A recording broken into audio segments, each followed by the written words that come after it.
Have you ever wondered what damage is happening to your kids being in a narcissistic relationship? Maybe you've seen how parenting from a narcissist is actually hurting them or not hurting them. What does it actually look like?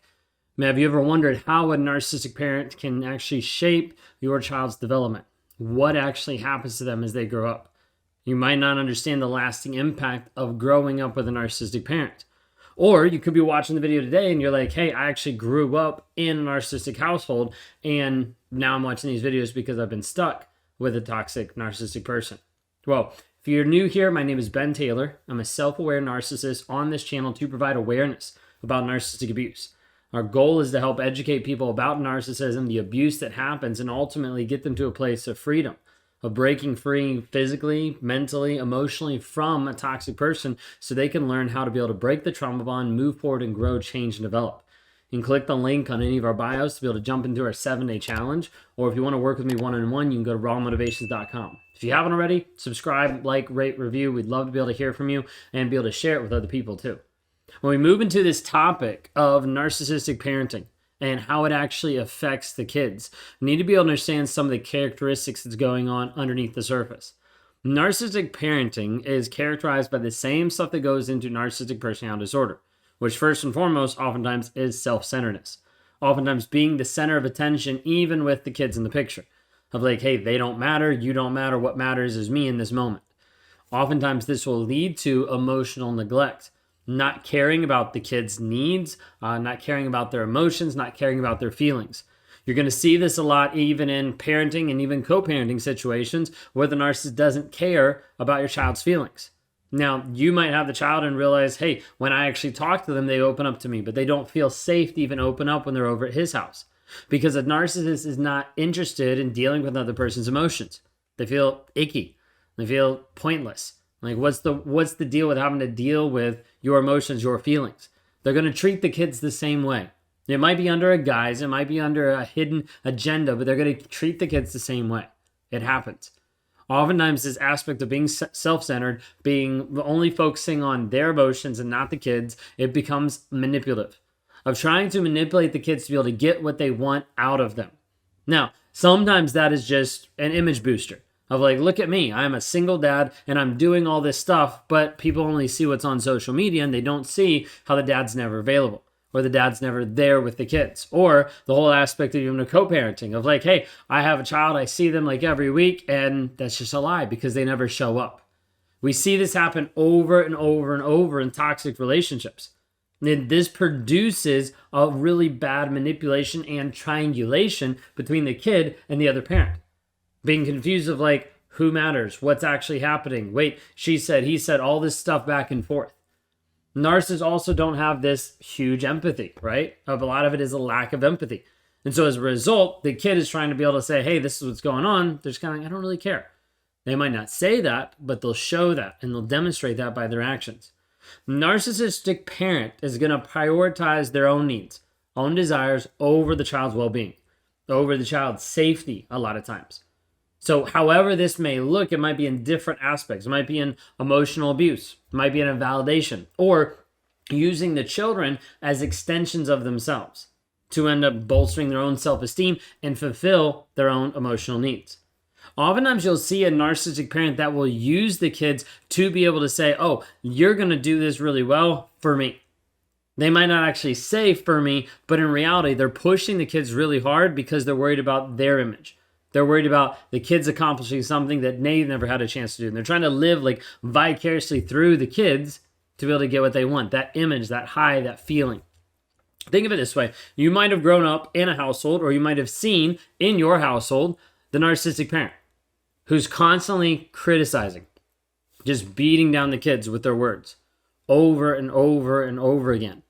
And it makes you uncomfortable. And even if you get to the place where you say something, you're like, I'm uncomfortable at how you're talking to our kids that way. What? They need to learn? They're going to have this in the world? I'm just kidding. I'm just teasing with them. I'm just messing with them. Just trying to help them get tough skin. You're going to see different pieces that the narcissist is going to say and do to try to manipulate the situation so that you only look at a piece of it. While they continue to criticize and belittle the child's achievements, the child's emotions, child's feelings, child's tears. dismissing a lot of times their feelings, dismissing the desires, like creating this space that is not safe to share. Like this emotional piece where the kids want to be able to open up, or they want to know, hey, is this a safe place to actually talk about who I am, what's going on? And the narcissist is like, yep, no, it's not going to be a safe place. And they show that time and time and time again.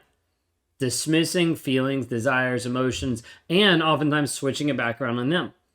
Demanding attention, demanding admiration. It gets this way where the kids' needs are neglected. So how does this kind of play out? Because you're like, hey, you have a kid, right? Yeah. So at the time of this recording, we have a child, a daughter, and she's around 4 years old. A lot of times my brain wants to go in the place of just conformity. That's how I was raised. That's how a lot of society, that's how a lot of Christianity was raised. You must conform. You're crying right now. You better shape up. You better do what I'm telling you to do.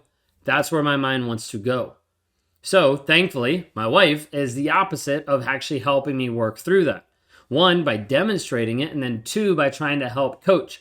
That is hard because when she's coaching or when she's trying to help in the moment, it triggers that shame piece of like, well, I guess I'm not a good parent. I guess I'm not this. So I want to spiral out. I want to get frustrated. I want to get upset.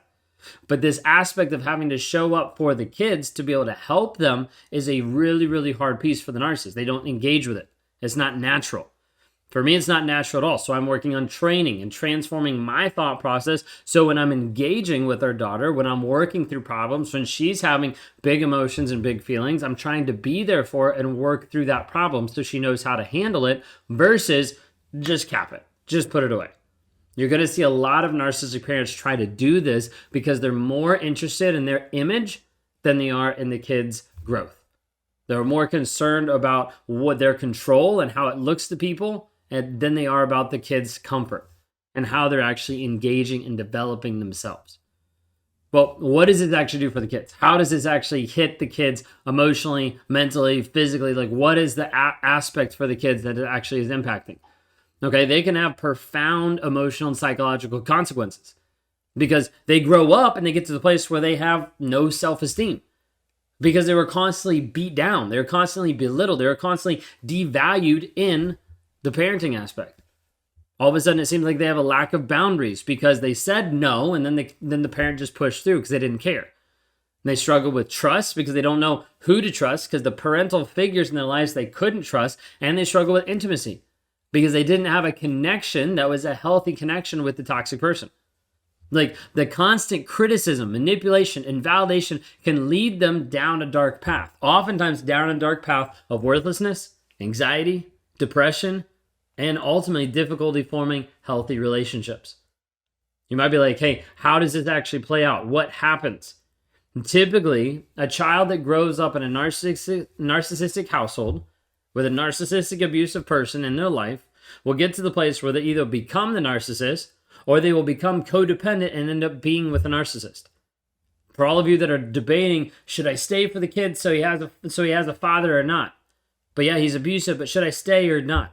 Your child has a higher chance of becoming a narcissist or becoming a codependent and being with a narcissist long term the longer they stay in the toxic relationship.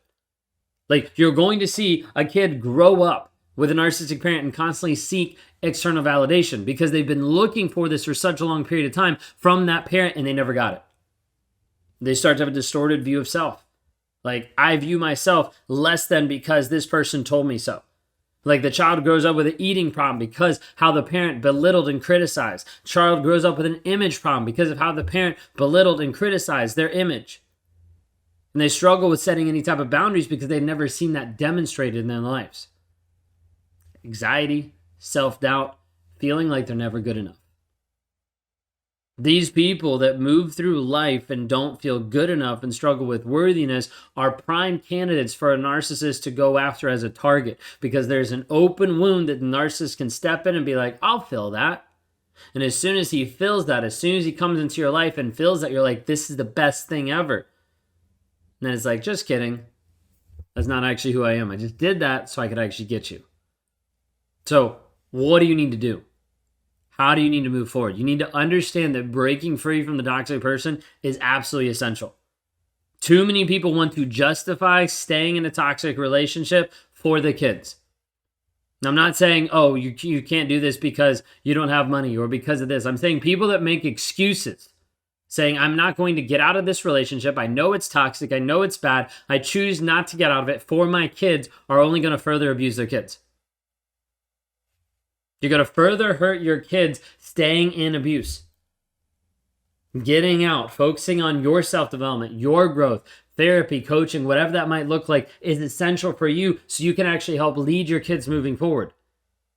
Because the effect that it has on a child in a narcissistic relationship is profound.